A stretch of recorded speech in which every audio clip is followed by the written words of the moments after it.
Bonjour, nous allons vous présenter en quoi l'iPhone n'est-il pas éco-responsable. Tout d'abord, l'éco-responsabilité. Qu'est-ce que c'est? C'est la volonté de limiter son impact sur la planète en influant sur notre organisation quotidienne, avec par exemple la réduction de nos déchets, la maîtrise de notre consommation énergétique, la lutte contre la pollution de l'eau, de l'air et des terres, une réduction de la consommation des ressources non renouvelables. Au-delà de ces aspects environnementaux, c'est aussi un engagement social et éthique. Ensuite, qu'est-ce qu'un iPhone? Bien, c'est un mobile multifonction, c'est autrement dit un smartphone, donc un téléphone mobile auquel sont associées des fonctions telles que la navigation internet, l'appareil photo ou encore la musique. C'est aujourd'hui devenu un outil essentiel à notre vie de tous les jours. Nous allons désormais vous présenter Apple. Apple est une entreprise américaine. Elle a été créée par deux hommes, Steve Jobs et Steve Wozniak, en 1976. D'abord connus pour ses ordinateurs fixes, ils le sont maintenant pour leurs ordinateurs portables, pour leurs tablettes ou encore leur MP4, mais aussi pour leurs propres logiciels indépendants tels que iOS, iTunes ou encore Apple Music. Mais leur produit phare est l'iPhone. C'est de ce produit-là dont on va vous parler, l'iPhone. En effet, c'est le produit phare de la marque. Celui-ci a rapporté plus de 750 milliards de dollars à Apple en 10 ans. Apple est alors passé devant Google et Coca, deux des entreprises les plus cotées du monde. C'est devenu un véritable phénomène de mode. Il séduit de plus en plus de personnes sur la planète, mais pas forcément la planète. Nous allons donc voir de quoi est constitué notre iPhone. Il contient de nombreux composants, mais ceux auxquels nous allons nous intéresser aujourd'hui sont le tantal, l'étain et le néodyme. Mais ces composants, d'où viennent-ils?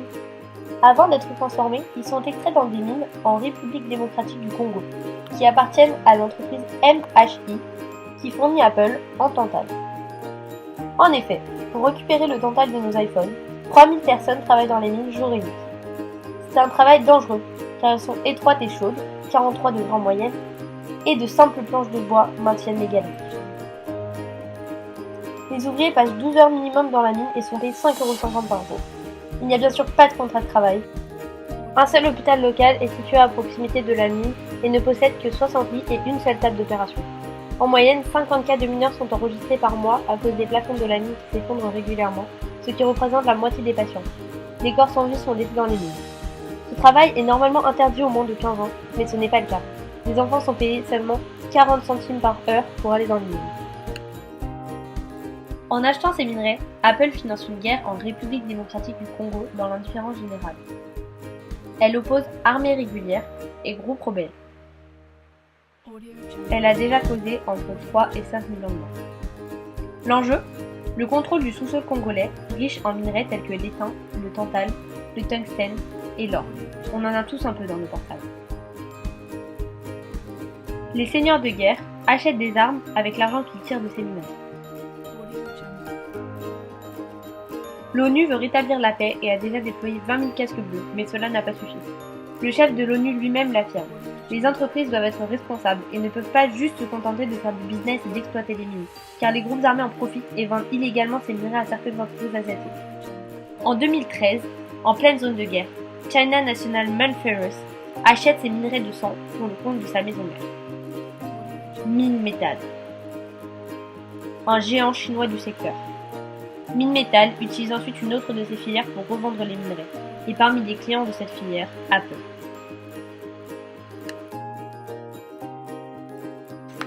Ensuite, rendez-vous en Chine, à Baotou, où se trouve la plus grande mine de néodyme.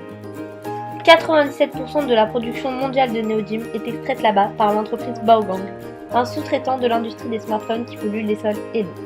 Le néodyme, c'est ce qui compose les aimants de nos téléphones. Les usines de Baogang rejettent des eaux acides dans un lac de 11 km², soit la taille de Saint-Tropez, qui retient 600 000 tonnes de résidus déversés chaque année. Pour 1 tonne de néodyme produite, 1 tonne de déchets et 75 000 litres d'eau acide rejetée, faisant de cette zone une zone très radioactive, car les déchets chimiques libèrent de la radioactivité.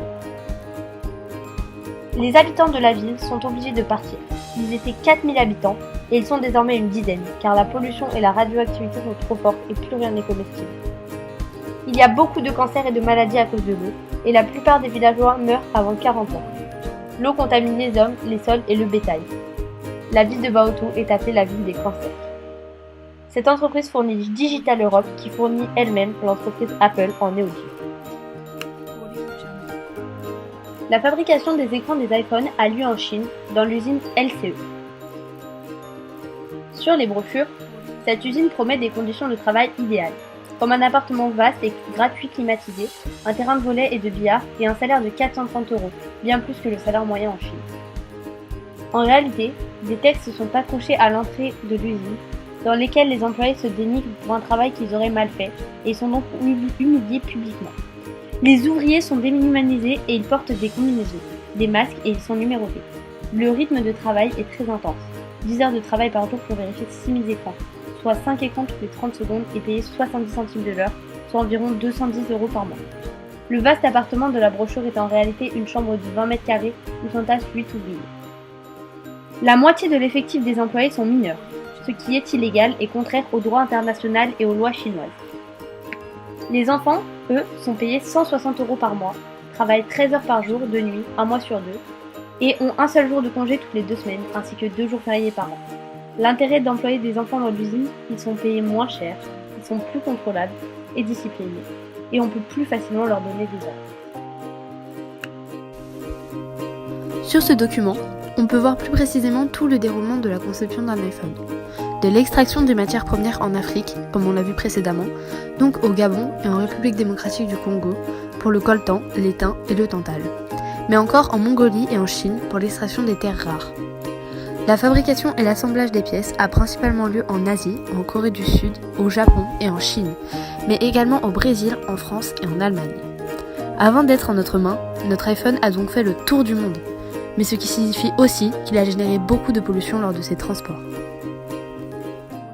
Désormais, nous allons comparer l'entreprise Apple avec l'entreprise Fairphone, qui est une entreprise éco-responsable. C'est une entreprise néerlandaise créée par Bas van Abel en 2013. Le but de cette entreprise est de créer un téléphone qui répond aux normes de l'éco-responsabilité et qui est bénéfique pour la planète.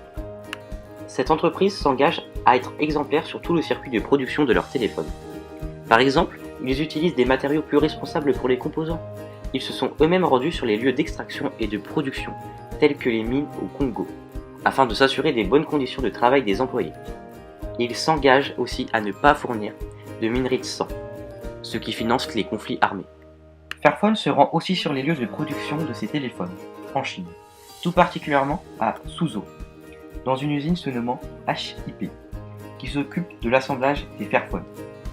En effet, ils se rendent également sur les lieux afin de vérifier les conditions de travail des employés et si les lois du travail sont respectées. Et pour le cas, Fairphone respecte à la lettre leurs engagements.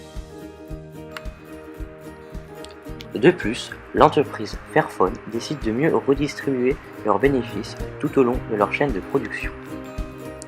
Ils recyclent également des anciens téléphones avec l'ONG néerlandaise Closing the Loop, qui agit au Ghana où sont abandonnés de nombreux déchets électroniques. Selon Greenpeace, Fairphone est le téléphone numéro 1 en matière d'éco-responsabilité. En matière d'éco-responsabilité, nous avons vu qu'Apple ne l'est pas. Ils utilisent des minerais dangereux comme le BFR, essentiellement constitué de brome, et cela pollue la planète. Aussi sous la forme sociale et éthique, c'est-à-dire les conditions de travail des employés que nous avons étudiées précédemment. Alors que Fairphone est totalement éco-responsable et respecte ses engagements. Notons quand même qu'Apple fait des progrès car il s'engage à utiliser notamment de l'aluminium à la place du PVC, qui est un produit chimique dangereux.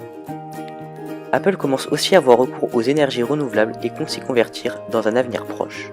Aussi, les iPhones commencent de plus en plus à être reconditionnés. Enfin, Fairphone propose aux clients un téléphone où toutes les pièces sont changeables, c'est donc un téléphone modulable, rien n'est perdu, tout se retrouve. L'entreprise fabrique ses téléphones que sur précommande. Le dernier inconvénient d'Apple, c'est son prix. En effet, le dernier iPhone, l'iPhone 10, dépasse la barre symbolique des 1000 €, alors que le dernier Fairphone, le Fairphone 2, coûte aux alentours de 500 €. On observe d'ailleurs sur ce document de source Challenge que le prix des iPhones a explosé depuis 2007 jusqu'à aujourd'hui, passant de 450 € à plus de 1000 €. par rapport au prix des téléviseurs qui a fortement diminué, passant de 900 € à 400 €. On peut donc dire que le rapport éco-responsabilité-prix chez Apple n'est clairement pas respecté. Fairphone est donc largement au-dessus d'Apple en matière d'éco-responsabilité.